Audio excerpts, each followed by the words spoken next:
इस साल के शुरुआत में मैंने ही कहा था कि रुपए की वैल्यू डॉलर के अगेंस्ट गिर रही। $1 खरीदने के लिए जनवरी में हमें 87 रुपीस देने पड़ रहे थे और लोग सोच रहे थे कि जल्द ही $1 इज इक्वल टू 100 रुपीस हो जाएगा। बट वेट, आज डॉलर की कीमत क्या है? गूगल को पूछा तो गूगल ने बताया 85 रुपीस। हो सकता है आने वाले समय में ये प्राइस और भी गिर जाए और ट्रम्प यही चाहते हैं। ट्रम्प चाहते हैं कि डॉलर सस्ता हो। Why? So that he can make America great again. Wait, dollar को कमजोर करके वो अमेरिका को ग्रेट कैसे बना सकते हैं? ये थोड़ा काउंटर इंट्यूटिव नहीं लगता? अब यहाँ अगर मैं चाहूँ तो मैं आप पर बड़े बड़े नंबर फेंक सकती हूँ, but a picture speaks 1,000 words. तो ये ग्राफ देखिए, ये है वो एवरेज टैरिफ्स जो अमेरिका ने आज दुनिया पर लगाए हैं। ट्रम्प के टैरिफ्स 1909 के लेवल्स तक ऊपर चले गए हैं और इसका इम्पैक्ट सबसे ज्यादा अमेरिका पर ही होने वाला है। अमेरिकन स्टॉक मार्केट 3 अप्रैल एक दिन में 4.8% से नीचे गिरा। लेकिन क्यों? समझने के लिए नंबर से ज्यादा मुझे एक एग्जाम्पल इम्पोर्टेंट लगता है। एक ऐसा एग्जाम्पल जो आप समझ भी पाओगे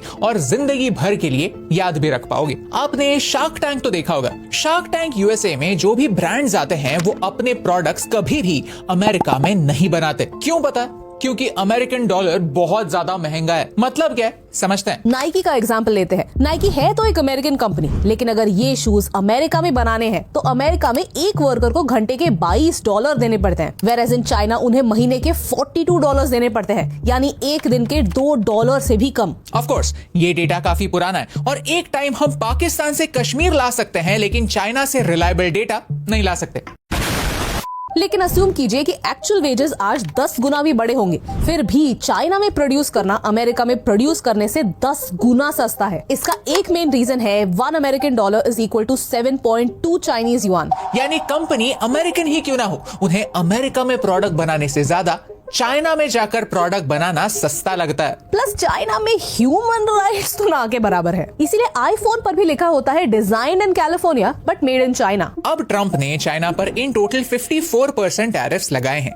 दिस इंक्लूड्स 20% टैरिफ्स जो अप्रैल से पहले ही एग्जिस्ट करते थे। But China is not crying, China is laughing, क्योंकि उन्हें पता है कि इसका सबसे ज्यादा फटका किसे पड़ेगा? उन्हीं अमेरिकन कंपनीज को जो अपने प्रोडक्ट्स चाइना में बनाते हैं, जैसे कि एप्पल का आईफोन पहले भी सस्ता तो नहीं था, लेकिन टैरिफ्स लगने के बाद $2,000 का भी हो सकता है, और वो भी अमेरिका में ही। यानी फ्यूचर में अगर आप अमेरिका जा रहे हो तो आपका अमेरिकन दोस्त आपको कहेगा, भाई इंडिया से आ रहा है, एक आईफोन लेके आना, क्योंकि अमेरिका में आईफोन इंडिया से भी महंगा मिलेगा। अगर आप भी चाहते हैं कि इंडिया में अमेरिकन चीजें अमेरिका से सस्ती हो जाए तो वीडियो को लाइक कर दीजिए। मेरा ट्रम्प के साथ एक सीक्रेट कनेक्शन है। अगर इस वीडियो को 1 लाख लाइक्स मिल गए तो हर लाइक करने वाले को एक अमेरिकन वीसा फ्री में मिल जाएगा। सच्ची पिंकी प्रॉमिस।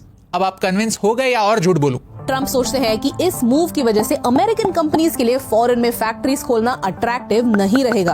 फिर वो यहीं पर फैक्ट्रीज खोलेंगे और अल्टीमेटली अमेरिका में जॉब्स जनरेट होंगे। और इसके लिए सबसे इम्पोर्टेंट है डॉलर को डिस्ट्रॉय करना, लेकिन एकदम से नहीं, धीरे धीरे। इकोनॉमिस्ट स्टीफन मिरान कहते हैं कि डॉलर ओवरवैल्यूड है, जो एक फैक्ट है, जिसकी वजह से किसी भी कंपनी को अमेरिका में फैक्ट्री लगाना स्टूपिड लगता है। उससे अच्छा किसी डेवलपिंग देश में फैक्ट्री खोलो, वहाँ से प्रोड्यूस करो और अमेरिका में बेचो। डॉलर को वीक करने की प्रोसेस इनडायरेक्टली करनी पड़ेगी, क्योंकि ट्रम्प डॉलर को कुछ इस तरह से कमजोर करना चाहते हैं जिससे वो दुनिया की रिजर्व करेंसी तो बनी रहे, लेकिन फिर भी बिजनेसेस के लिए अमेरिका में फैक्ट्री खोलना लॉजिकल बन जाए। मानो ट्रम्प ने डॉलर पर सर्जिकल स्ट्राइक शुरू कर दिए। बेसिकली आत्मनिर्भर अमेरिका जो मागा के रूप में हमें देखने मिल रहा है, that is the bottom line.